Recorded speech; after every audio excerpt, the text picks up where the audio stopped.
friends though. Difference of opinions got them switching like the seasons. Never seen it coming, politics the only reason. Gotta pick a side, red or blue, what you bleeding. They say hands up, so they shoot you while you leaning.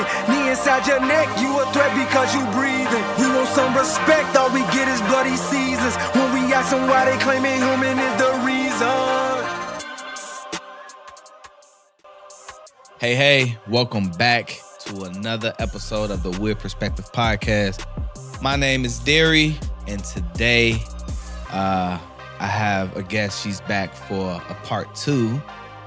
So many people have reached out and said, man, we want to know the dirt. We want to know the details about how did you get to this. And so today I have my friend, my sister, joining us again, Miss Kim Durden, back. So we're talking about her story of church hurt. How you doing? Mr. Derry, I am good. I am living life, working, still with the students at By the Hand. I am running my business, Divine Dine Food Tours. I am still teaching Sunday school, minister of music, being a mom, a wife, all of the things. Okay. Yeah. Nice. Well, it's good seeing you again. I'm so happy to have you on. And so we're going to dive right into this. Let's get right? it. We're going to dive right into it. And so last time you were here, you talked about your role in the church and kind of the role that church has played in where you are now. And so I believe you said it was about 10 years that you just played church. Oh, yeah. Maybe a little bit more. Yeah. And so I want you to just elaborate on that. What does that mean, playing church, and how did that go into what we're going to get into, which is church hurt? Yeah, so, for me, playing church is more like, I was in ministry. I was actually in leadership, but I was still kind of just doing Kim, I wasn't accountable to the word of God. I wasn't really listening or living out loud what I had been taught, the scriptures or any of that. I was just really using my talent and my gift because there was a need in the church. And so I don't want to make it seem like I'm pointing the finger at other people, because I do kind of remember saying before that, I was never really discipled in my role or just as my journey as a young woman.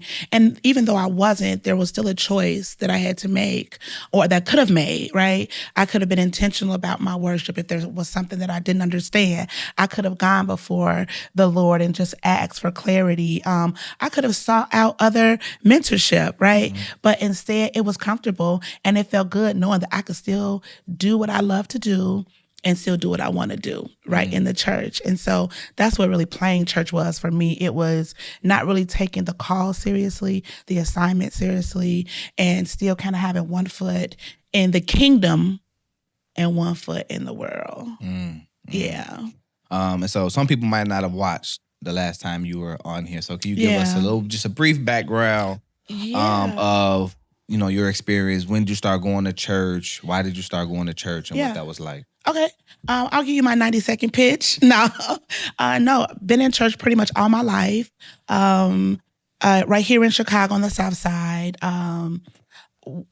The choir is really what was my interest. And so that moved me. And that's the only reason why I wanted to go to church, right? It was the choir. And so had been in church. The choir, when I was younger, the choir director wouldn't let me sing in the choir because I was too young. And my mom was like, oh, no. If my baby want to sing, my baby gonna sing. And so ended up leaving the church. And my mom really left it up to me to decide whether I was going to go back or find another church or just do nothing for a while. And so found another church, but then it became music and this boy, Walter C., who grabbed my attention. God rest his soul.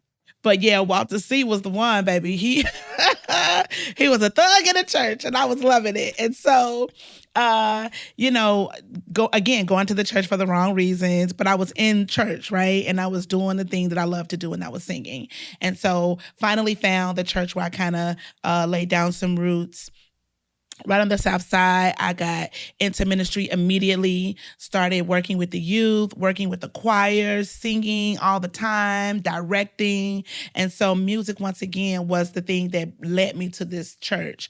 But that was also the place where I experienced some of the worst hurt in my life by the people who I thought were concerned and loved me, and, cared about my well-being, like all the layers and levels of Kim, I thought that they were concerned about. And so that's pretty much where I learned how to do ministry or really perform. Really not doing kingdom business, just church work. How old were you when you started like being plugged into ministry? I was about 14 years old. At 14, so you was leading some ministries at 14? I was leading the youth ministry. At 14? Yeah. Who was overseeing this? Like, who was overseeing you, making sure that you was, I guess my pastor. Okay. But because there wasn't a youth director or youth pastor so at the time. When you say leading, like you was like preaching at the youth? No. You was just like setting it up? I was setting it up. We were going on events. We would have choir rehearsals,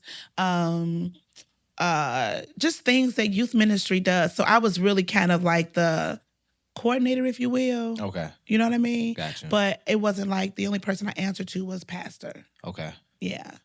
Okay. And so how long did that go? What age? How long did that go on? And then like what age were you when the church hurt like happened? 16 years old.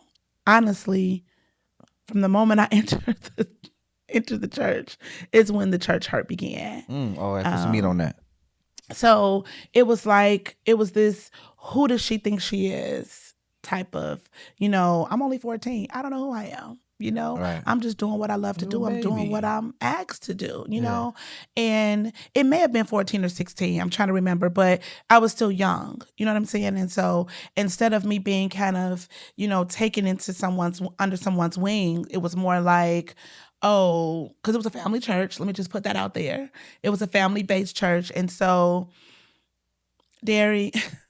Don't no church hurt you like family church. I'm trying to tell you. And it was just like, you're only a threat to people who are not doing anything. You're a threat to people who are not walking fully in their purpose. That's good. And so even though I didn't even know what my purpose was, but somebody else saw it and not just obeyed it, because what I'm going to do? Tell you no? I mean, I guess I could have, but I didn't.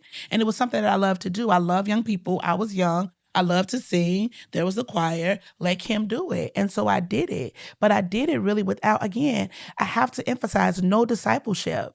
Like no mentoring, none of that. And so it was pretty much like, oh yeah, she's got good ideas. Let's do it. I really had free reign to do whatever I wanted to do, of course, within reason, you know what I'm saying, with the young people. But yeah, it was, and I'm not blaming people. It's the environment that I was in at the time. And that went on from, let's say, 14, 16 until 22 when I got pregnant with my daughter. Okay. Talk about that a little bit. It was like I kind of just matriculated through ministry. So it was youth director or just working with the youth to being completely over all of the youth in the ministry, and then teaching choir songs, directing choir songs, being a lead singer, doing all of the things, serving in my church. That was never the problem. It was the treatment while serving, right? And then in all of this, no one ever taught me how to be like a young woman of God. No one taught me how to guard my grace, to guard my gift. No one taught me that the enemy was gonna come for a sister as soon as I began to walk in purpose. No one said any of that. Get in your word. I kid you not. Get in your word. Study. Separate yourself. Certain activities you shouldn't be a part of. Right. I didn't get that. It was, you come here on Tuesdays, Thursdays, Sundays, and any day in between that we need you. You do what we need you to do, and we good. We cool. And then you go about your business. Oh my gosh. We started very small in like a storefront church, and then we moved to a huge building. So I want to say in the time that I was there, we went from maybe 40 members to 150 members by the time I left. And so, yeah, it was just... it's just my experience. It was, and the church hurt me. It wasn't the church that hurt me. It was the people in the church that hurt me. Right. But it was also the church that built me and made me who I am today. And I'm grateful for that, you know. I just wish my experiences were different. But God doesn't allow anything to happen that he doesn't know is going to work together for my good. Right. And so all of those things. All those things have you now learned. Absolutely. And now you still serving. Oh my today, gosh, so. I am. Yeah. And from the last episode, you know, I had this epiphany, like this revelation that, you know, I serve the way I do because I never was really truly served as a young woman in church. And so I'm not mad at that at all. I'm not mad at that at all because I wouldn't be the servant leader that I am had I not gone through what I went through. And now I want to give people what I missed out in the formative years of my life. Like, I don't want people to go through what I went through. Do you remember how you felt during that time, like spiritually, mentally, emotionally? Like, do you remember? Yeah, I remember retrospectively, I was, imposter syndrome, hand down. Like, I was an imposter, you know? I was masking what I thought spirituality looked like. And so when I found out it wasn't that, I was devastated to the point that I left the church for 5.5 years. Wow. You know what I'm saying? It was like, yeah, this ain't, no. What? I've been living like all this time. So what was the experience that triggered that? When I got pregnant with my daughter, it was like, you talking about being cast down and like laid to the side, and oh my God, it was terrible. It was terrible. It was the looks. It was getting, you know, sat down from ministry. I didn't understand why I was being sat down because nobody told me that what I was doing was wrong. I'm not kidding you. They ain't bring up like no like scriptures or nothing like No. Matthew 18, none of that. Baby, you pregnant. You gonna have to just sit on down. Oh wow. I kid you not. And this is funny. I thought it was because my feet were swelling. Wait. You thought it was because your feet were swelling? Yeah, you know the old folk, they don't want your feet to swell. Yeah. So they tell you go sit down somewhere. And when you pregnant, you're not supposed to raise your hands. I was a director. So that's you know, so that's how they told you, like, you gonna have to go ahead and sit down because you pregnant. Like, they didn't say because you're pregnant, period. It wasn't like, man, you know, this sinful act or dishonoring the Lord, or hey, look, you know, we can't have this. It's a bad look. None of that. It was just like, none of that. You pregnant, go ahead and have a seat. None of that. No follow up. No. Oh my goodness. I tell you, I left the church for 5.5 years. I served in that church for almost 10 years. And when I got pregnant, I had my daughter in the church, but while I was still going to the church, And when I left, when I got back, it was the looks and it was, oh my gosh, it was terrible. It was terrible. My God, today. So you got pregnant. You left during your pregnancy? No, I stayed there. You stayed there. You had the baby. Mm-hmm. And then during that time. When I got off my leave, maternity leave, and came to church that first Sunday, all hell broke loose.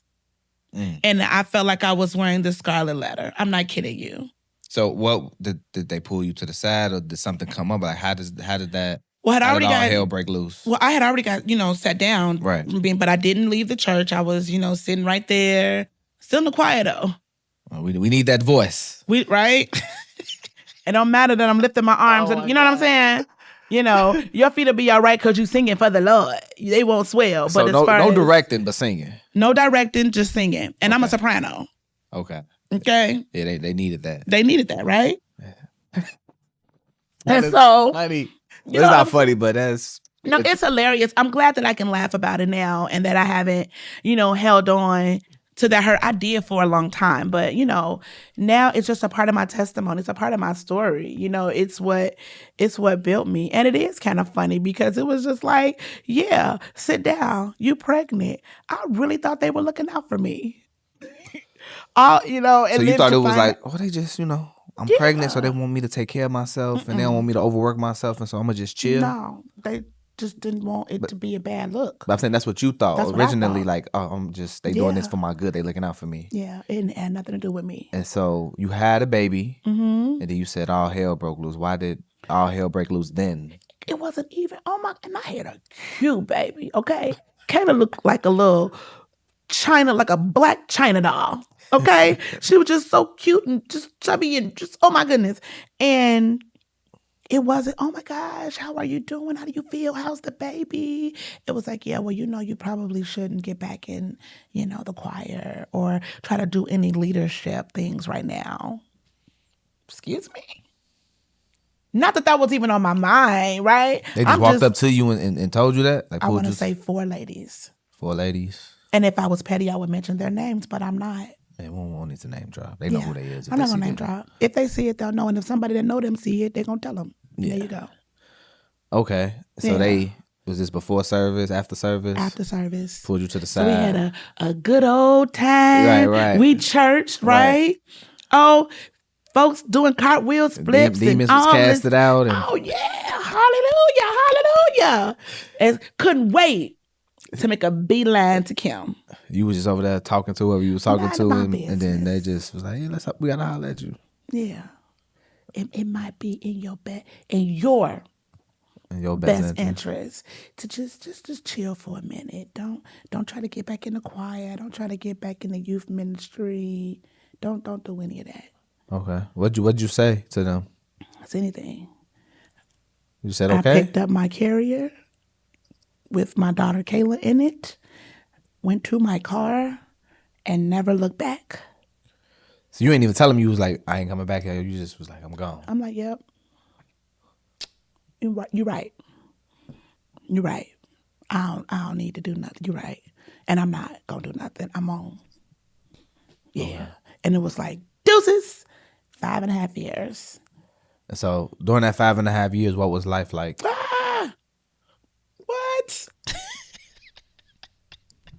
I was living my life like it's golden, according to me. Like it's golden. I was living life according to Kim. You know what? I was doing the same thing I had been doing, but I just was outside the church. I wasn't doing anything different. Like I didn't wild out. You know what I'm saying? I just started. I felt honestly a sense of relief, right? Because it was like, wow, it feels good not to go to choir rehearsal to folks who don't even feel like you worthy of the position anyway. It felt good to not be told, I don't know why you up there singing. I could sing better than you. Damn, somebody told you that? Oh, yeah. I sing better than you? Oh, it was like, I sing better than you. I can direct better than you. I can do what you do. Well, then why haven't you done it? Was they in the choir? Mm-hmm. And looked at me every single Thursday. Dang. You know what's interesting is that we as people, we would stay in trauma for so long. Yeah. Right? Sometimes knowingly, but a lot of times it's unknowing like that we're dealing with, like trauma.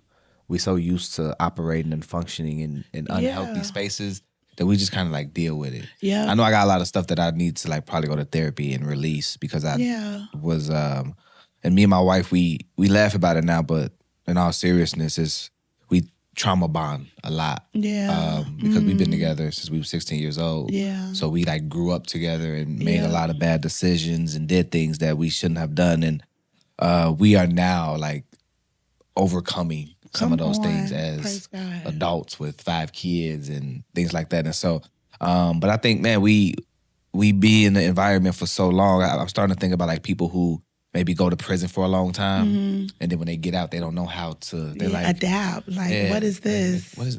What's this? Walking over here to this place, they're so used to being where they were. It's hard to get out of that, and so, and we need people to like pull us out and show us a new way or how to do new things. And so I can only imagine. Man, so that we don't take that trauma to the next place that God has for us. And I'll be honest, I did that once I got back in ministry. Okay. I took a lot of that trauma that you speak about I was so guarded because I was jaded and I was guarded, right? Yeah. Like nobody's gonna hurt me again, Nobody's gonna come for my gifts again or come for me, period, or my kids. So by this time now I've had another daughter. Raven, and But I knew who I was and I was ready. It was such a void missing from my life. Yeah. And that's all I knew was the church. That's all I knew. And so God he directed me to the place that I've been now for, in October, it'll be 16 years. So for 5 years, you didn't go to church at all? 5.5. 5.5 years, you didn't step foot in the church? Nope.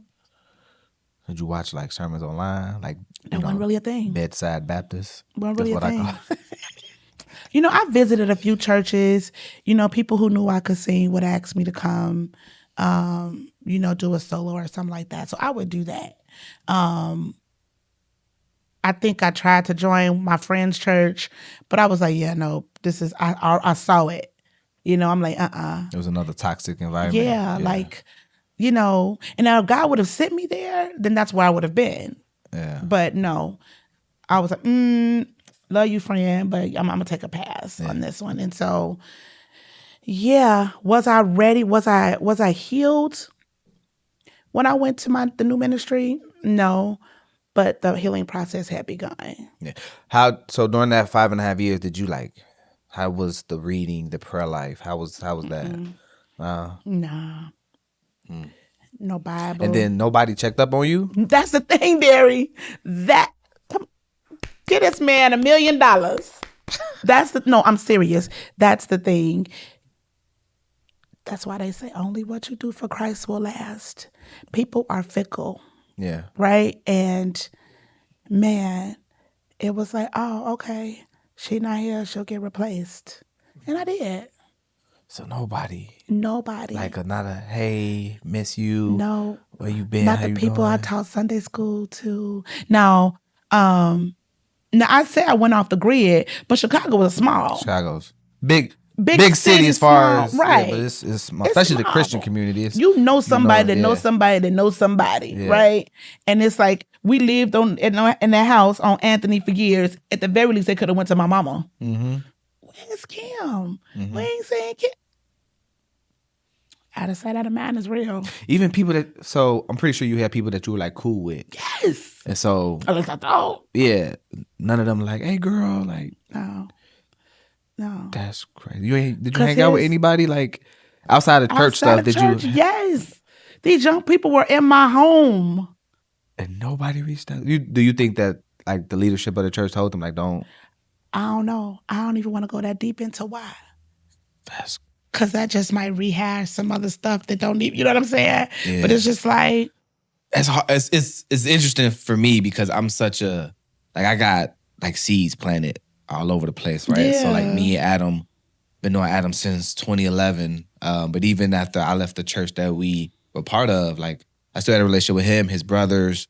I still got a relationship with a handful of people at all the churches that I've been at. And so I couldn't, I don't know. If I'm cool with you, like I'm cool. I'm not cool with you just because we go to the same church. Yeah. I know sometimes that happens where you're part of a community and you're pretty much like, you guys don't really talk or hang out outside the church, which that's okay. That happens sometimes. But if I call you my friend, my brother, like I'm gonna hit you up. I'm gonna check in on you. Yeah, right. How you doing? What's going on? You know what I'm saying? And so that's it's weird for me, right, to like not do that if I'm cool with somebody, I'm gonna reach out to you. Only one person, and she is my sister from another mother to this day. She was actually one of my youth at the church. Okay. And we are thick as thieves now. Like, you see her, you see me. Okay. And she is the only one who was like, where Kim? Wow. Where is Kim? But she's still part of that church? No. Good for her. It's such a long, I'm telling you, I need to write a book because there's some stuff up in there. Yeah. It's like, what was that, the end game when they did the snap? Ooh. Is that ministry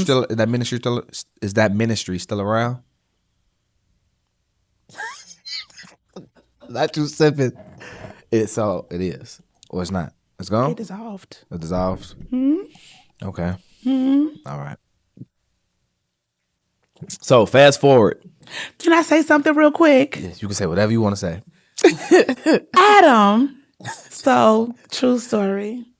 Everybody knows that I mess up everyone's name, okay? Last Sunday, this guy, he's been in our church for about 1.5 years, right? I've been calling this man Cameron for about 6 months. I found out his name was Nikos. Not Cameron, Adam.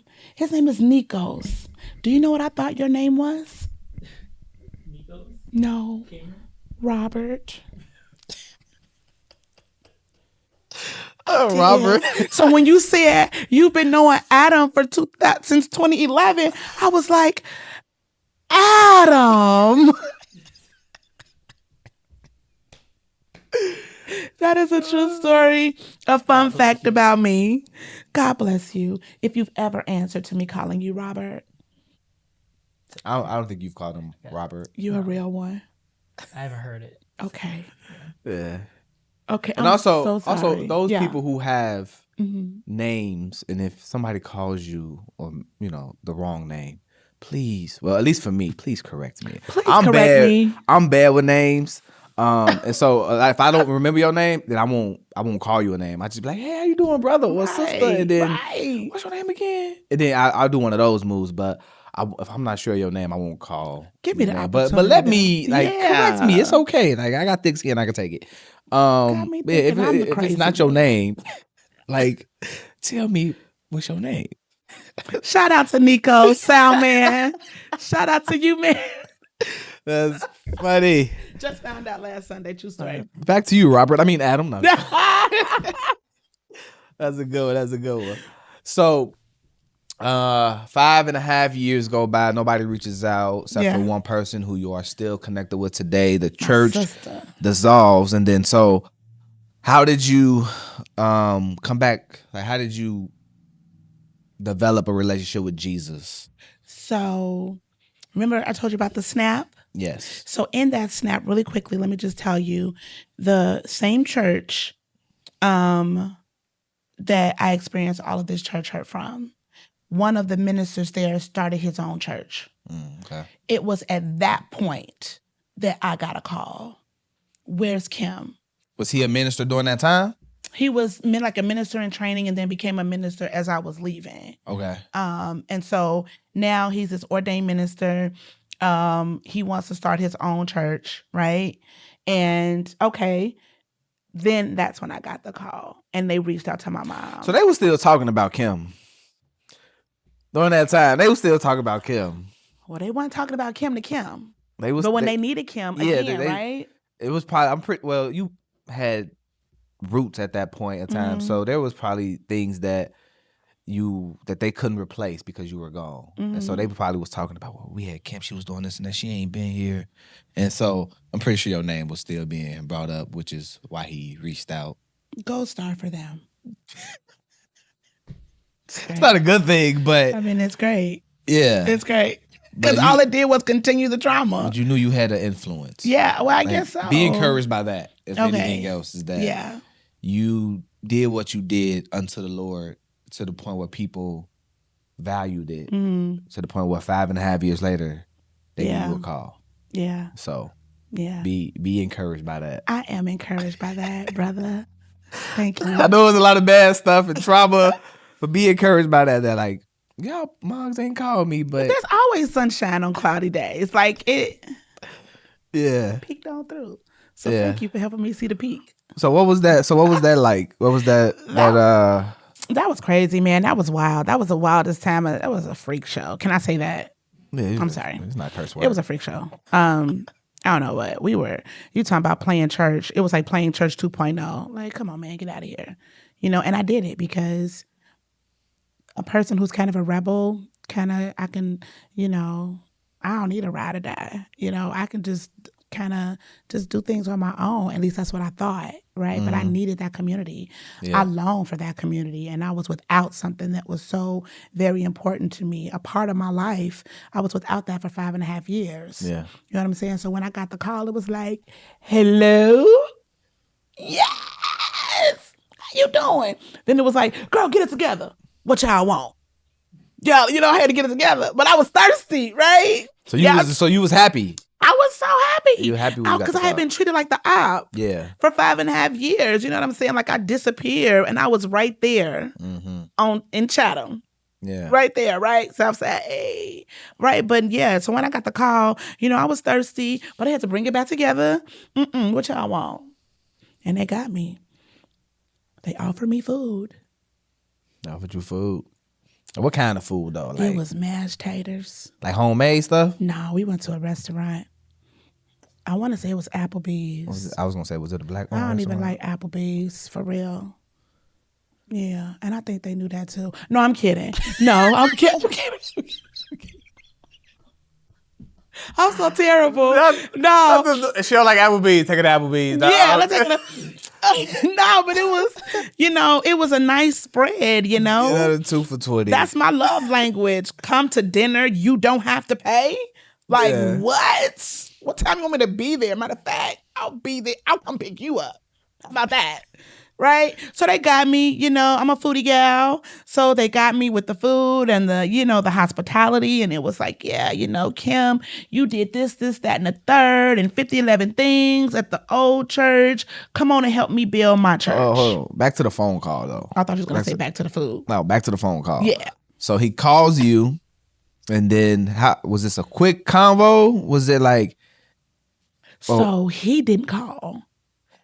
My sister from another mother that I told you, she's the one who finally reached out. Okay. And because they had become really close. Gotcha. Right? And I don't blame her because she was part of my youth ministry. She was a lot younger, right? Yeah. And so it was, the call was from her. Hey, so-and-so's been trying to reach you.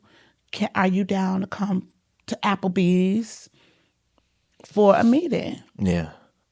All right, sis. We paying. What did you think the meeting was gonna be about? What did she tell you? I'm trying to remember, and I'm honest, I don't remember if she told me at that time that he wanted to start a church. I don't remember. Okay. But when I got there, and it was after I ate. It was. But, feed me Said good. it was after I ate. Feed me real good. Catching the itis, you feeling good. And then you go throw this. You ain't even let me get dessert. You was just, when you saw me, spread that last piece of steak. So during the you get there, y'all order food, it was just like catching casual up. Conversation. Hey, how you doing? What you been doing? How the kid? I'm trying to think that they knew about Kayla Raven at this time. I don't think they knew about Raven at this time. So it was, how was Kayla? Blah, blah, blah, blah, blah. Food good? Yes, it is. Blah, blah, blah, blah, blah. And then, bam! Last piece of steak. I don't even think I had swallowed it.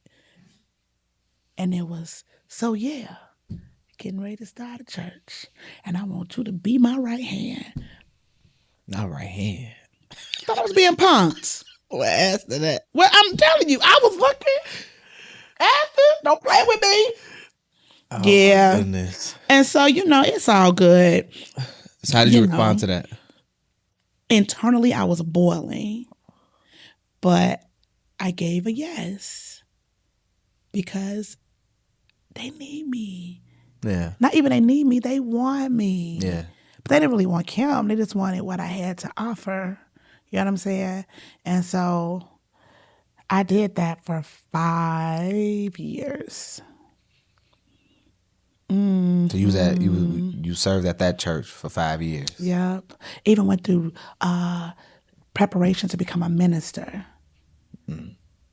Yep. So I was teaching Sunday school, teaching. So you Bible went back study, into the same room team that you was at the other church. Yeah. Over the choir. Doing all of the things. Being used. But that I blame myself. In that 5.5 years, I knew better, right? But I chose the easy path. I chose the path where I felt like there would be no hurt. If I just stay away from the church, then I'll be okay. Yeah. But that doesn't mean stay away from God. You see what I'm saying? And so, but I only knew what I knew. And what I knew was church. I didn't really know God. I knew that he had something to do with the church. I knew this is why we were doing this thing called church, but I didn't really understand God.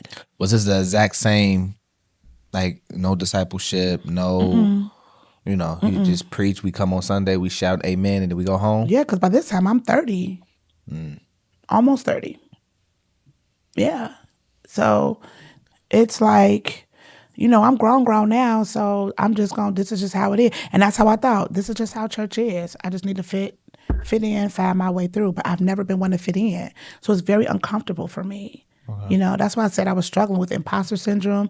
I was being someone who I wasn't. I was putting up with stuff that I knew I shouldn't have, but it didn't matter because now I'm a part of a community that meant so much to me and where I found so much happiness. Happiness. Got you. Yeah. So 5 years go by, and then what happens? I meet my husband. Okay. There was this huge blow up during the snap, and the snap is actually me serving in that ministry. Okay. I'm sorry. Erase the face. The snap was me serving in that ministry. All that standing there. Mighty God.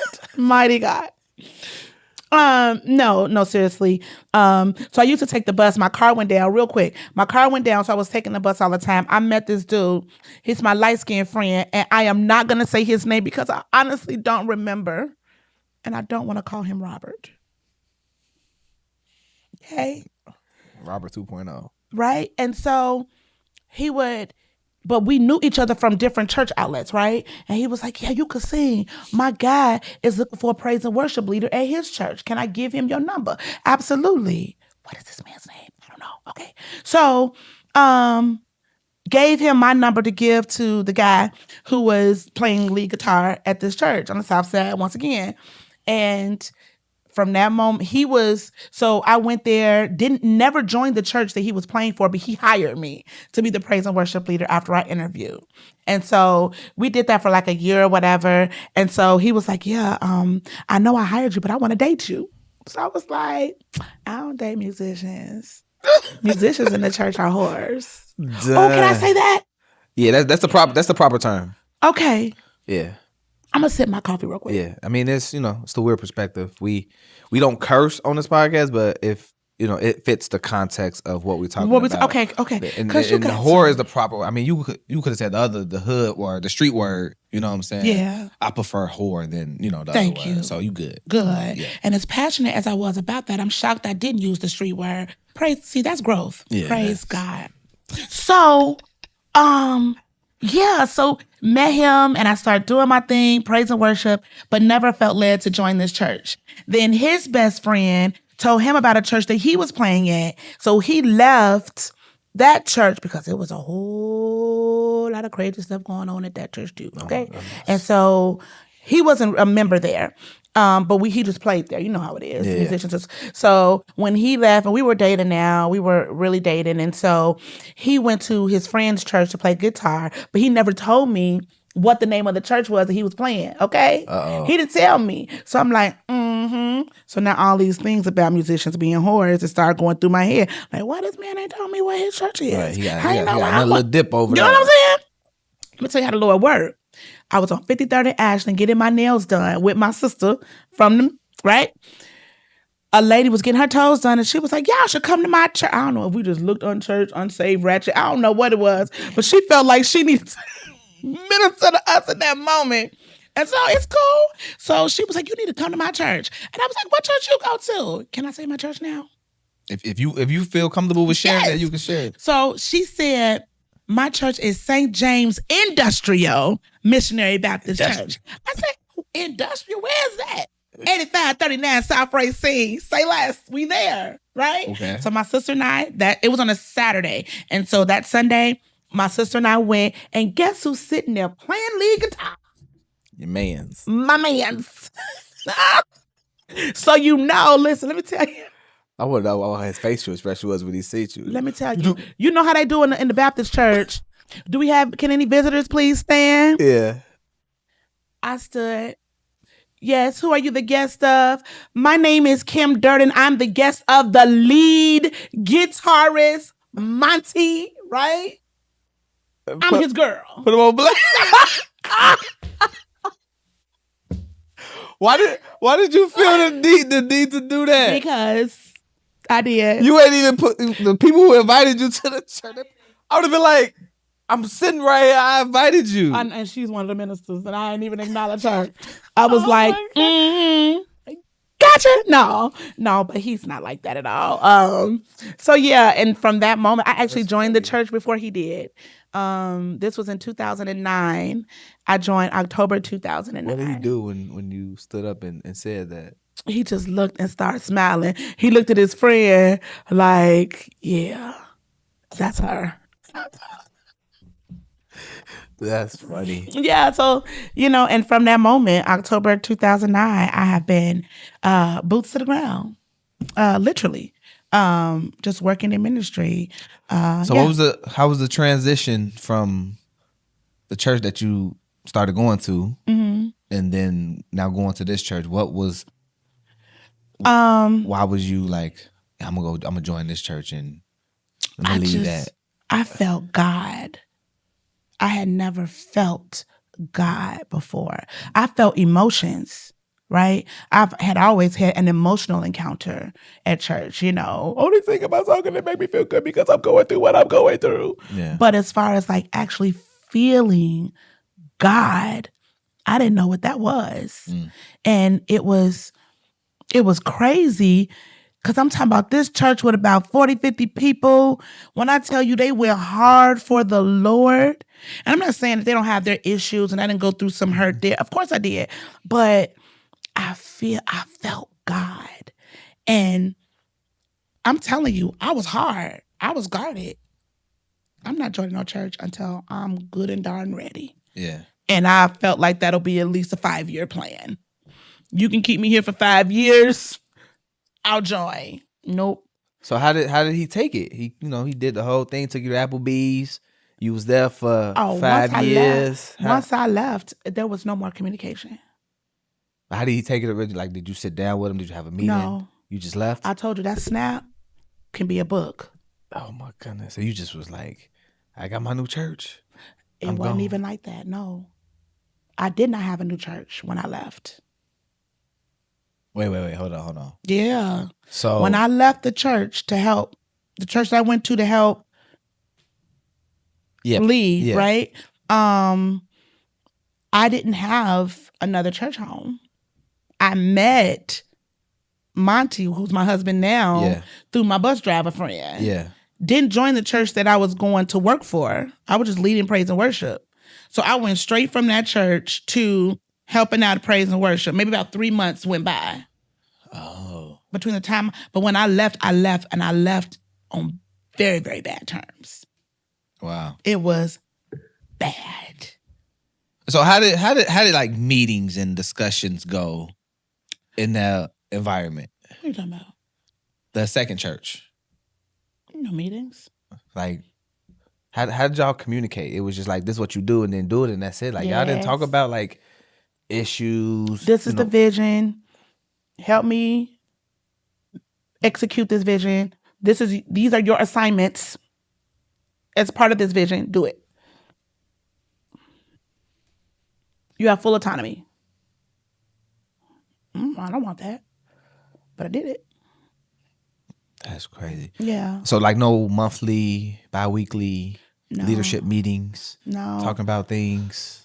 Every now and again, if there was an event coming or if we had a guest preacher coming to speak, like a revival or something like that. Other than that, just to talk administration, business, spiritual things, no. That's crazy. No. So when I left, I left. I'm talking about, you would have thought it was like a Medea play or Medea movie. That's how it was. It was bad. And to this day, the only time I've seen them is when I went to sing for the pastor, my old pastor, our pastor's funeral. How did that come about? They asked me. They asked you? Mm-hmm. Facebook Messenger. I gotta hear Kim sing. I ain't heard Kim sing yet, y'all. It ain't happening. I gotta hear this. Y'all live stream y'all services? Yes, we do. I bet. I'm gonna get the information before you leave. Don't worry about it. St. James Industrial. Y'all live stream the worship? Mm-hmm. Okay, bet. Yeah. I gotta hear this. Yeah. You got people. I'm not singing. You got people out here cast. You don't sing no more? I am singing, but I'm not singing right now because you gave me the look. No, I don't want you to sing right now on now. this podcast. I'm gonna watch your live stream at your Okay. church service, and I'm gonna hear you sing. Okay. Yeah, and I ain't gonna, I mean, unless you want to, want to bust a note or something, you can. I don't. That's the craziest thing. Like, this is what the Lord has given me, and I'm so shy. Nobody believes that, by the way, Derry, that I'm shy. Like, Adam, find out what her favorite song is that'll make her sing, and then we'll play it. See, Adam, you were my friend. My kids love this song. My body and students, Miss Kim, let's sing every praise. No. That is funny. That's good, Adam. You got a good voice. That's actually that's pretty popular in our community. That's funny. Yeah. See there? I heard the vibrato. Every praise. You had a little soul in you. Hey, glory. I didn't even know you was in the choir. Yeah. Oh. See? Yeah, I was in the choir. This was all after I was gone. No, I don't know. Maybe. When I was there, you was working the sound, doing other stuff. I mean, I was all over the place. Yeah. So, yeah. Yeah, that's cool. So Yep. you snapped out of that. Mm-hmm. Literally. You meet your husband. Now you part of the church he goes to. Or Well, it's plays my at. church first because he didn't join. He was just playing. He was just playing. So Mhm. you joined first. Okay. And He didn't join until about 4 or 5 months later. Okay. And so is that now where you are? That is where I serve. Okay. And how long has it been? It'll be, this October will be 16 years. Wow. They passed the 5 year. Generational curses is broken. Listen. That's the place where I felt God. I felt the move of God. I felt God. I felt like this is the place that is going to transform me from this young woman who's been hurt all of her young adult life into this woman who is healed and will become exactly who God wants her to be. Okay. And that I will actually serve in this ministry for however long God has me until he moves me. Yeah. Before we get into you going from glory to glory yes. at this church, how was the real encounter like with Jesus? What was that moment where it was just like, God, I surrender all.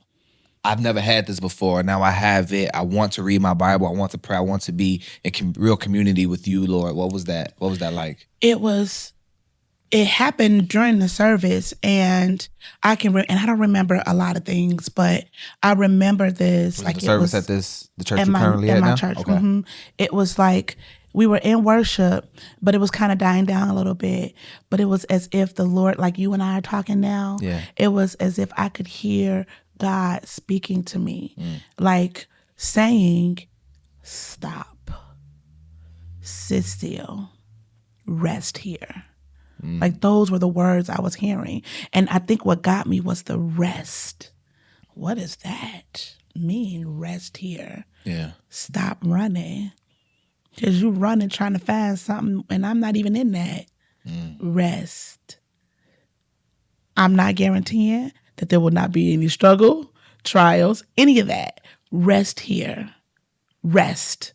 And I'm like, okay. What did that rest look like? That rest looked like serving without boundaries, serving without any thought about my past. That rest looked like how God really called Kim to serve. So that rest was the beginning of the healing process. That rest was the beginning of the healing process, and it was the beginning of me acknowledging and realizing my identity in Jesus Christ. Not in what the church thought Kim was or who Kim was, not even what I thought. I started to really believe God really has purpose for me. And it's outside of what anybody else thinks about Kim or feels I can do real good. Yeah. It was serving him. And I didn't know what that looked like. I only knew how to serve people. Wow. And so to serve, well, God, so he had to show me. But here's the thing, the Lord knows me. I have to keep her busy because she'll get bored. And so what did the Lord do? He put me right back in the positions that I was comfortable in. How long Instantly. after you joined that church, you said instantly? Not kidding. So you joined the church and then they was like, I want to say maybe a month. did they ask you or did you volunteer? I want to say my pastor asked me, Okay. like, what do you like to do? You Oh, know? okay. And so it was, I told him choir and youth ministry. And those are my two babies. Yeah. And they have been my two babies for 16 years. Not so much youth ministry anymore. But what I love is that the very people that I minister to when I started at the church are now over the youth ministry. Oh, right. And so it's an amazing thing just how God works. Again, there's that Romans 8:28, all things work together for good. Yeah. Never in a million years did I think that this is what the all things would lead to, but it did. Yeah. Have I had some hurt? Yep. Have I hurt people? Yep. Have they hurt me? Yep. But I'm still in this resting place. Yeah. I'm still, because this is where God has me. Hearing your story makes me think about David. Yeah, man. And so David, he went through, from a little boy, that man went through a lot of hell. Yeah. From wars, fighting, to ultimately being a king, and then the dramas with the king, and then, the sin that he fell into and stuff like that. Like, he lived a lot of life. Yeah. But we see like how he cried out to the Lord in them Psalms, you know what I'm saying? And I think all of us go through things. Sometimes we just want the easy road, like, Lord, just give it to me, this and that. Right. But we wouldn't appreciate it. No. We wouldn't appreciate it. No. We would misuse it or not use it at all because we're like, yeah, God gave me that. All right, cool. I deal with that with my kids now. Like, you buy them stuff, and I'm like, yeah, they gonna love this. And then they be like, oh, okay, daddy. And then they go back to, I was like, I just really thought about this and giving this to you, and you gonna use this. Right. But that's everybody in the Bible. Even Saul. Everybody, I mean, he was Saul, but then he went to Paul. Was a Pharisee, educated, had money, influence, power, and then God knocked him off his high horse, and then he went through hell. Yes, he did. People trying to stone him, kill him. He got thrown in prison. Yep. All these things, and he did it. I know if it was me, I would have been like, man, I'm out of here. Like, For real. I'm gonna go back to what I'm comfortable doing. God, why am I being stoned? Yeah. Why do I have to I'm just trying to preach about you. Right. But I'm being stoned. I'm being, thrown in jail. Yeah. And it was all for a purpose. It was all for a purpose. It was all for a purpose. And so, it's hard to think about those things, but I think the encouragement for those of you all who are watching this video, you might have not went through something, or you might be going through something right now. It's for a reason, right? That's right.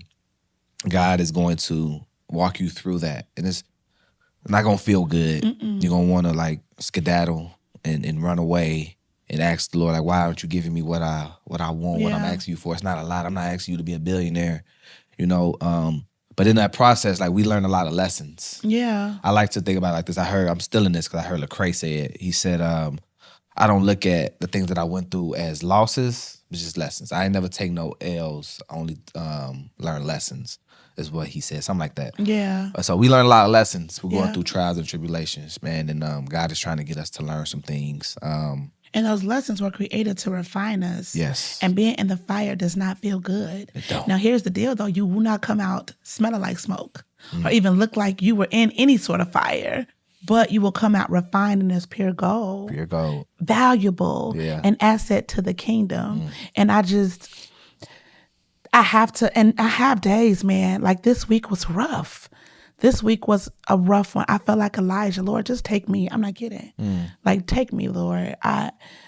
Here's the thing. I had the nerve to present the Lord my resume. God, I did X, Y, and Z for you. Right. And it's like, and I just love God so much. He did for me the same thing he did for Elijah. He didn't scold me. He didn't make me feel bad about what you mean take me out of here? He just was like, girl, get up. Here you go. You need a nap. Go take it. Isn't Right. it Elijah that he may take a nap? Well, Elijah's the one that he was sleeping, and he told him get up and eat. Yeah. But Because, he needed a nap. He needed to rest, and he then he needed needs a to get slap. up, eat. Really, he needed a slap. But the Lord, and I love God that way. I'm not saying that God isn't stern and that he won't deal with us. I'm just saying that God's word is convicting and it's comforting. Disciplines those he loves. He does. Yeah. Like, I didn't feel condemned at all because that's not of God. I felt convicted and I felt comforted by God and his presence and his word. And he gave me Elijah. And I was like, I mean, you got a spirit inside of you. man, for real. So I thank the Lord for looking out for me because this week was, like I say, probably one of the roughest weeks of my life. And yeah, I was ready to call it quits. And the Lord didn't allow me to do it. He's just like, girl, get up, eat, and go watch Bluey. Go watch Bluey. I did. And I learned a lesson that I think will encourage everybody. What's that? You learned it from Bluey? I did. I learned it. Go watch Bluey. My son, Dash, loves Bluey. It's Bluey, they be having a great time Listen. on Bluey. Like, I be like, do these parents go to work? They just be having so much time for these mom kids. and dad for me. It's not even Bluey. Mom and dad. They Dad don't play with those kids. But there's some, if you're a preacher out there, go watch Bluey. Because it's some preach some points. sermons in Bluey, yeah. It is.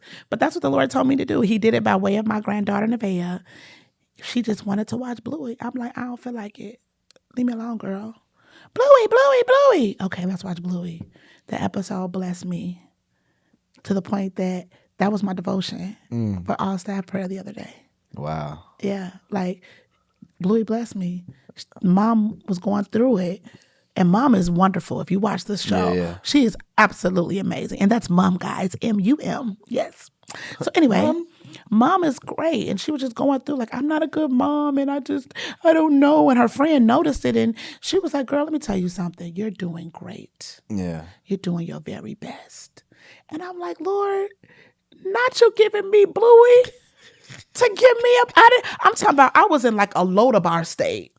I was bad this week. Like, enemy kept telling me you're a loser, you're defeated. And I ate on that for a minute, and I just felt like, seriously, I told her to the point that, Lord, just take me. I don't have no value here. Like, I'm done. You don't have to share if you don't want, but did you recognize what lie the enemy was giving you or showing you to make you feel like that? I did. See, the enemy already knows what the Lord has called me to do. And now I'm no longer running, and I know who I am in God. Yeah. And so he's not that bright that he can do new things. He's just using old devices, right? And so he's messing with my mind. He's messing with my past. Look at all the things you've done. You've played church for so long. You play in church now. So he started to give me then a resume of all the things I did to disqualify. He's the accuser of the brother. He is accuser of the. So it's like, and even in the moment, I recognized it, but I just felt so defeated and depleted. Ministry can be exhausting. And so I did the human thing, and I gave in to my own emotions. But in that moment now, and I thank the Lord for growth, Derry, because in that moment, I didn't do what Kim is accustomed to doing, and that's handling it in silence or hiding it from God as if I can do that. Instead, I surrendered my hurt to God. I surrendered my defeat to him. I've never, ever been in a place where I felt comfortable enough with the Lord to do that. Wow. But in that moment, I was like, wait, hold on. I'm more than a survivor. I'm a conqueror. Scratch it. I am more than a conqueror. God promised that he will complete the work that he started in me. Yeah. And then Bluey just told me, you're doing great. Yeah. Not to massage my ego, but I just felt like that was the message from the Lord. You're doing great, Kim. You are doing what I called you to do. I recognize that you're tired. I recognize that you're like, oh my God, when is my breakthrough coming? Yeah. Girl, get up and eat. And that is And recognizing that Like, Man. what I got going on this week? Why am I being under attack? And it's because you got some stuff that you about to do, and the enemy is trying to stop you, right? He wants to put you on mute. He don't want your voice to go out, right? I mean, we was texting about you even, coming here and being nervous. I'm like, girl, better stop being nervous. Right. You know what I'm saying? Then you got something else you got going on after this. And so he wants to not have you be successful and for God to use you in the way that he wants to use you. And so he wants me to be full. I want to be empty. Yeah. And no, he wants all this stuff to stay in me so I can be buried in it. And I'm sorry. I'm dying empty. Yeah. That's the goal now. And however that looks, when I tell you something, Derry, this almost 2 months of being off social media has opened my eyes up to I see God in such a different light now. I'm experiencing him in a way that I've never in my life. Like, dang, Lord, you did that. Oh, you do that too? Wait a minute.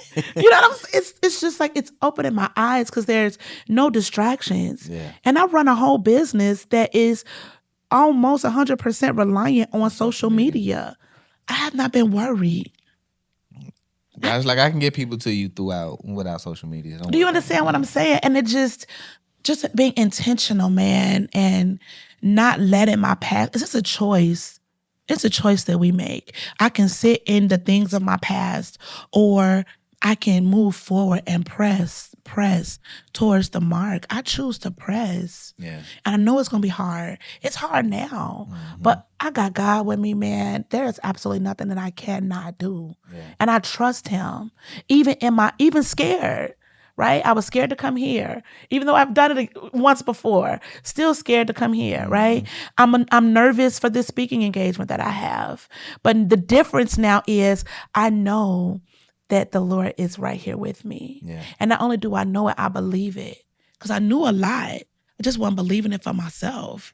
And now I believe it for Kim. The same word that's for everybody else is for me.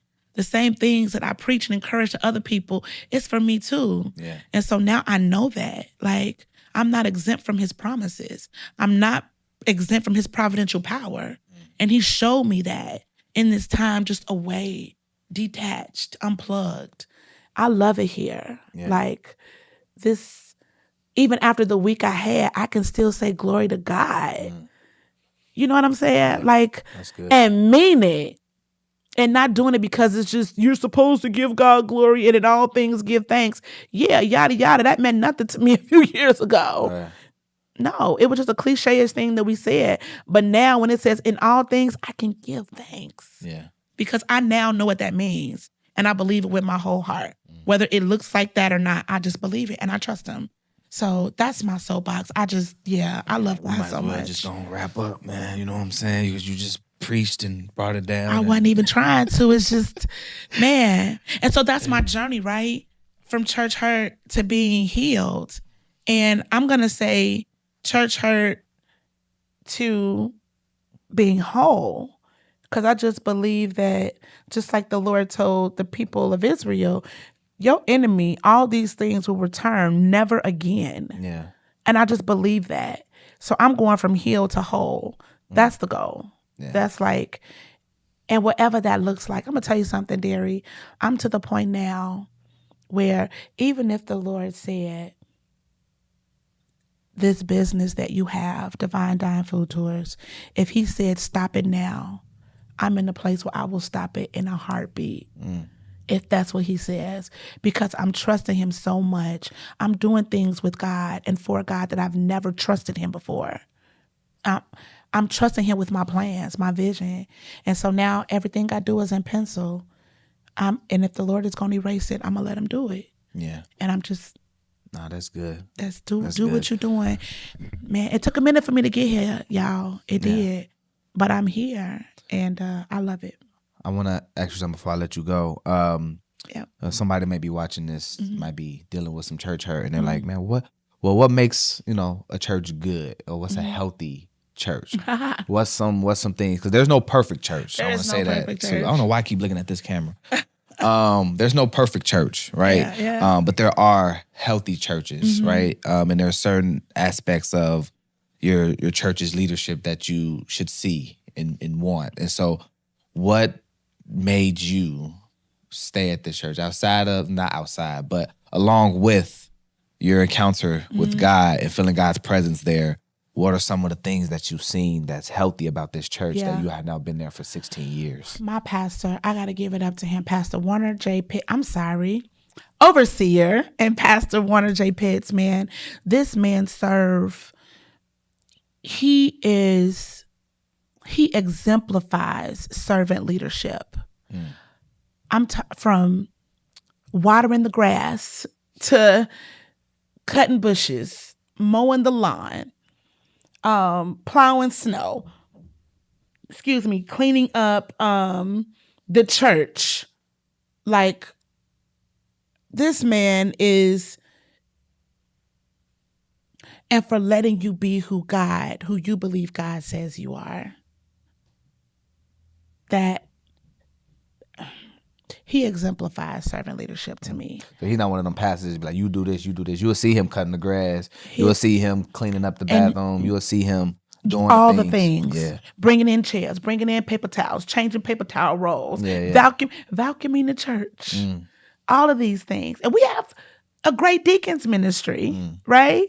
It's just, it's in him to serve. Yeah. Man in the sound. Yeah. Fixing the mics, doing mic check. If you get out of here, man, and let me check these mics. Yeah. But that's just in him. And I know a lot, I didn't even understand it at first, but that's how God has him wired. He is a servant first, leader second. Yeah. And I think that's what drew me, because I saw, for most of my church journey as a young woman, I saw a lot of people who had the titles but weren't doing the work. They were entitled, and they used that to, like, this is what I'm not going to do, instead of adding to what they did do. Yeah. But in at St. James, he was the first example of what true servant leadership looked like. I'm not lying to you. Wow. And I'm almost 50 years old. And he is the first, like, he is crazy. I love him. Crazy for Jesus. He's crazy for Jesus. And so, yeah, if you're dealing with, look at how your leader leads. Is he leading because he wants to be Thanos? I don't know why I keep making Marvel and Avengers references, right? But that movie, man, does he want to be Thanos and just have everything to conform to what he wants? Or is he truly being led by God and serving the people the way God did, the way the Lord did when he walked this earth? Yeah. That's who I see. I see a man who is after God's heart and loves people. And I see people also in that church who serve and go hard for God. You know, we have our issues, and, you know, I've had my run-ins with certain people, but at the end of the day, we love each other and we serve each other. Yeah. And that's enough for me. You know what I mean? And I love my church. I really, truly do. And I love who I've become there. And I'm excited about where I'm going. And I don't even know where that is, which should be scary. And it is a little bit, but man, I'm trusting God all the way. And I owe that to my church. Like, so don't church hop or, you know, try to look for this perfect church. Just look at leadership. Yeah. Look at how the other leaders in the church are serving. See how what you believe God has gifted you with, how you can add and be an asset to the kingdom, be an asset to the vision and mission of your church. And then go from there. Yeah. And then just ask God to sit you still so you can hear from him. Like, church hurt almost hurts like almost worse than any other hurt, right? Because you don't expect it. But guess what? People in church are people. Yeah. They are imperfect people serving a perfect God. So there's going to be flaws. There's going to be issues. There's going to be arguments. There's going to be some things that you'll be like, I can't believe they did that. Yeah, believe it. They're human. Yeah. Right? But if you can look beyond that and really truly see the heart of people and have an encounter with Jesus, more so than an emotional encounter, stick with that. How about that? Yeah. How about stick with that? Yeah. You know, we real quick to throw like the church away. We'd be like, that church hurt me. That one person you had a situation with hurt your feelings. Yeah. And we just stopped going to church. But we don't do that to our restaurants though. You know, Right? They can treat us like crap. You know, you get a whole, like, your food is cold, it's not cooked, like your coffee ain't made how you want it to be made. But you gonna go back to Dunkin' Donuts. You know what I'm saying? You might not go to that one, but you'll go to the one right down the street because I feel like it's Dunkin' Donuts like every 2 miles. It is. And so, in closing, what would you say to that person who might be in that beginner state that you was in when you first left the church, and they're just kind of like doing their own thing, and they're like, "How do I get back into church?" Or, you know, what am I doing? What would you say to that person? I would say, see, this is honey calling, you know? Stop that, sir. I would say that's a hard question, Derry, because I didn't do it right the first time, you know? I didn't. And if I could be honest, I would just say, you know what? No, I would pray for mentorship. I would really find someone in the ministry that you can cling to. Pray and ask God for wisdom. I think that's something that we kind of take lightly. But the Lord says, if any man lacks wisdom, you can ask me and I'll give it to you freely. So, yeah, take God at his word and just ask him to direct you. Like, this word, it's not just some black words on white paper. Yeah. It's life. It's powerful. It's transformational. Use it, right? Even at a beginner stage, use it. And if you don't understand it, I will just say, pray and ask God to lead you to that person or persons who will help mold you and mentor you as a babe in Christ. Even once you graduate from babe to bold. You feel me? Like, I feel like we need discipleship throughout our entire Christian journey. We never stop learning. We never stop growing. So that would be, you know, I'm sorry if that wasn't a, you know, correct answer, but I didn't get it right the first time. But if I could do it all over, I would have asked the Lord to show me who I could cling to. Yeah. And no, I think whether in the church or outside of the church. No, I think you answered it right. The discipleship is key in a lot of our Christian walk. We don't have anybody that is showing us, right? And so even like Moses leading the people, like he had to be discipled, right? He had a collective of people around him, right? His father-in-law, he was trying to figure out, man, how do I counsel all these people when they bringing me all these problems and I'm tens of thousands of people dealing with stuff. And his stepfather was like, hey man, like, you doing too much. Like, you got to get, you know. And so his father-in-law gave him some wisdom into how to manage these things. And so many times, man, we try to just manage it on our own without, like, that's not work. There's a whole bunch of people that did this before me. Let me go holler at them. You know what I'm saying? And then, like you said, like praying for wisdom, praying for the right people to come around you. God will answer those prayers. He will. He'll answer those prayers. He will. Because he don't want us to stumble. Matter of fact, his word tells us, woe to those who cause others to stumble. Like God want us to, man, stand tall. He even promises to raise up a standard against the enemy when he try to come for you. Yeah. That's just how dope and like 10 toes down the Lord is for us, that he is written in his word, like principles, tools, war strategies in the spiritual and the natural to combat the enemy. Because the enemy stay posted up. He gonna steal, kill, and destroy. And he is. And he get the Employee of the Year award every year. Yeah. Because he does his job. We the ones that's had. What he say when he came before God in the book of Job? He's like, man, what you doing? Oh man, you know, just roaming the earth, seeing who I could devour. That is some bold. That's so bold. That's a whole nother podcast. I probably gotta do a study on that. That's just like, God, what you doing? Oh man, you know, I'm trying to see who I can destroy, who I can take out. Because he don't have no problem telling us what his plan is. Say that to the Lord, right? And then, you know, I always had a problem with this verse. The guy was like, "You try my servant Job." Lord, why would you tell him to try me? Like what? And then, but God in his infinite wisdom knew. That's right. You know what I'm saying? And so, but hearing that, you like, wait. If I was so there, if he called Job, does that mean he gonna call me too? Right. Now why would he pick Job? Right. Why would he do that? And A then- man who's perfect and upright. Right. Like, Why would you you take all his money, his kids, and his cattle? Like- He couldn't make no burgers. right? He had to. I mean, and God restored him like over time, right? I think some people Right. think when they read it, like God gave him back his kids, but it wasn't just like here's 10 kids. Right. His wife had to get pregnant, had a baby, so I'm pretty sure he cried on birthdays and Yeah. memories that all he the had. So I'm pretty sure things. he never like stopped grieving for the kid that he lost. God has just restored him, but that's a whole nother thing. But Yeah, this is good. man, my sister, thank you. Yeah. I want to respect your time. I can keep you here all day. This is good. I thank you for coming again and I sharing. didn't snot or cry. Yeah, vulnerable. Yeah. I thought a couple times it was coming. It was almost, but in a different way. Like the last time was like it was a breakthrough moment, and this time it's like I'm just living in the moment. You know what I mean? It's like this is the result of that breakthrough moment. You know what I'm saying? And I'm still learning. I'm still growing. I still get scared, as you can see through my text messages, but I'm doing it scared now. I'm not running away from what the Lord has called me to do.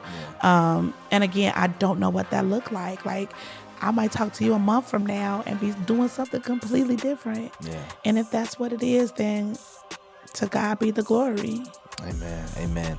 I want you to shout out your business again. Absolutely. So, Divine Dine Food Tours, the only Black, 100% Black woman-owned food tour agency and hospitality company in Chicago. I take you or your team of employees on food trips to minority and women-owned restaurants in Chicago and beyond, and also select cities across the country like Brooklyn, New Orleans, and Houston. So you can find me on Instagram and Facebook at Divine Dine Foodie Tours. Hey, man, Kim, this was fun. This was a Yep. blessing. Hope you guys. Can I do one thing? Yeah. I gotta shout out the absolute best Sunday school class in the world, and that is Remix. I love y'all so much. I love y'all real big. So yeah, that's my Sunday school class, man. I love them. Hey. I love them. Hey, Yeah. she love y'all. They have pushed me into purpose. Thank y'all for pushing me. Thank you, Remix. Love y'all real big. No, that's what's up, man. Yeah. On that note, we gonna get up out of here. So with perspective, make sure y'all like, subscribe to the channel. Until the next one, I'm out of here. Peace. Yay, we did